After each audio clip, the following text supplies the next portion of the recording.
South African Twitter is on fire. Visit here, President Cyril Ramaphosa to Zimbabwe has sparked debate on who Wicknell is. Let me just show you what I mean. Advocate Beru tweeted, "Could who's the Zimbabwean men always popping up with African president like Mnangagwa, William Ruto Museveni, Hakainde Hichilema, Samia Suluhu Hassan, Cyril Ramaphosa, Peter Mutharika? What exactly is his role that allows him to be consistently seen alongside African president?" I just want to say to South Africa, welcome to the club.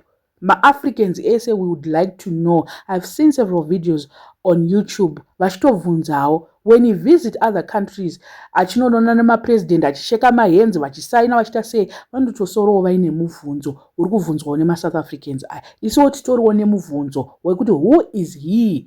Because we've seen him with the president panema important meetings, panouya vaenzi vari very important, anenge aripo. Bvunzaiwo shuwa mubvunzaiwo because isiwo tiri kutomubvunzawo and answer yacho iyoyo hatitori nawo futi. And then Chris Excel also said, "What is the job of this obese Zim brother who always hang around with all African presidents?" I was mentioning obese necessary, but anyway, let's just say kuti we don't know as well who is he. Tongozoti anonzi Wicknell Chivharo. The rest aiwa hatizonyatsoziva zvedu.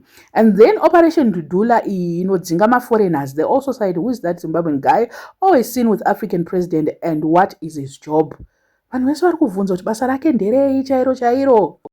Uyanonzi Lisa the first also tweeted, "Kuti not only is Ramaphosa old, Wicknell is at the center of sex club, money laundering, mining theft, or zamazamas. Why is our president meeting this guy at his age and stature? It makes sense why Ken Kunene had Cyril Ramaphosa sex tape leaked." Vari kutaurawo kuti zvoni isusu kweduku kuna Ken Kunene angambori padhuze napresident, and what did he do? He leaked uya president. Zvinhu zvacho soka Africans, when are we going to pepuka? Ma-South Africans anenge atombori nani pane isusu. Mu-Africa munomuka, aiwa ma-South Africans atori far much better ahead. They are far much ahead of all of us. Zvinhu zvichingoitika bva watongoti, who is this man? And they are asking a lot of questions. I may know if Wicknell is going to go there, but tinomuziva kuti Wicknell achangozongoti mazuva anoteera relationship atovakaka. Muchamuona kuti motikari Cyril Ramaphosa ipapapa achamutenga nemota. Vanonyatsoita mamoves akari calculative kauyu mukomana. Haaite zvinhu zvekuti chichi iko kutopinda kwavakaita nezuro vari vese kuya itori sign iyoyo. And can someone tell them that he's now the president of Africa? My South Africans, he is now the African president because he's busy meeting all African president and signing deals like crazy. So we can as well give him that title.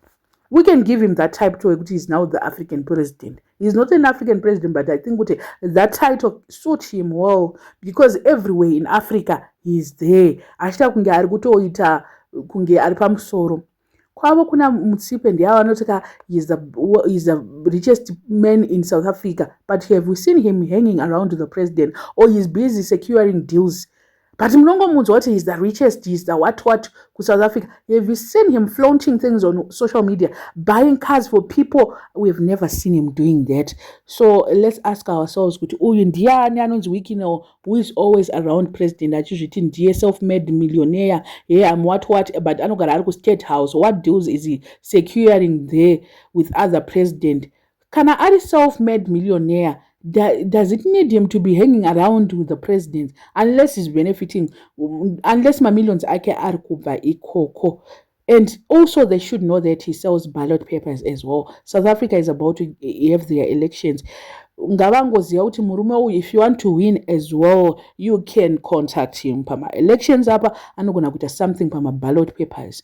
He also looks like he's also running Zimbabwe behind closed doors because he told us kuti akachibata kuti G chichi akabata kuti G akabata president kuti G here akambata. Tinoziva maaudios aya akatendera last year ndikauya nawo panapa achitaura kuti ndakachibata kuti G manzwa pamatenda apa ndini ndakachibata. So you can imagine who he is. Very soon tichazoita zvinhu zvekusouth Africa zvachinja nenyaya ipapapa. Chaona futi akuenda kunoita frequent visit. Chaona mirai muone gore rinori kwakaoma. Pana ari kuti hanzi, I saw people saying kuti he's our own Kate Mashala, he's what. Have you seen Kate hanging around with the president like what Wicknell is doing?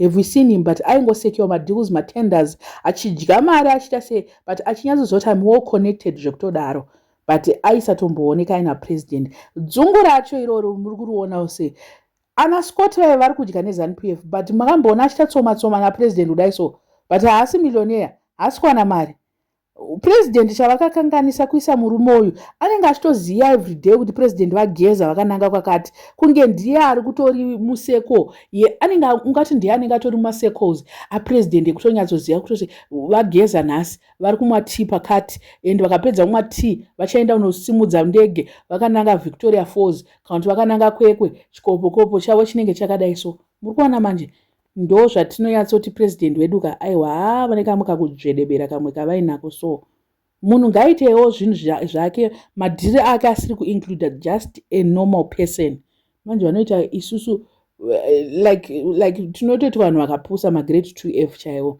ende zviri kuitwa nawiki neuka izvika downfall yavo pavanozviti mukuru wemazuva paipai vanenge vachitaura kuti ndiri mukuru weAfrica ndiri mukuru wemazuva kuita sei mukuru like mukuru wemazuva chimbozvibvunza kuti wai achizviita mukuru wemazuva I think that will answer a lot of questions ane vanhu handiti anenge achiziva kuti mamoves ake naMnangagwa akamira so saka ndiye mukuru ndo zvaanenge achitaura here amen I don't know and zvinhu zvacho zvinobva zvaita suspicious munhu usautoti vanhu vasazotaure usaite kamera pamberi kamera idzika munofunga kuti pana vanhu vasiri kudya kunzoko vari kudya vanhu vari kudya neZANU-PF but makamera isai kumashure but ava manje munozoita target number 1 because you like to present yourself on cameras, you like to flaunt, you like to what ndimunotanga kuti first target regai tionekwa zvichasvika kosi kumagumo kwacho aiwa kune nyaya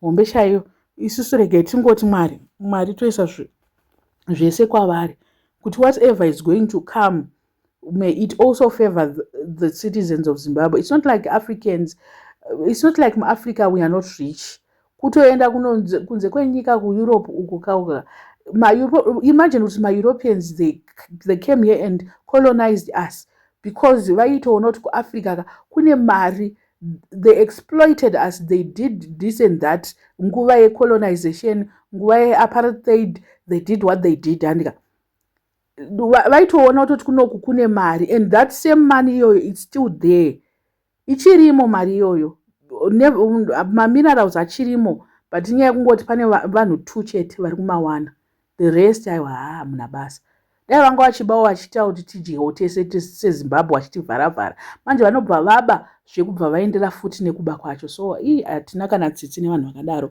ngavaende I don't know what you guys think. Let me know in the comment section what are your thoughts panyaya iyi wasara subscriber please make sure that you are subscribed. I said our target for this week we should reach halfway of 39,500 koko mukuona so yeah nhasi I know we will be at 39.2 mangwana ngatisubscribe please.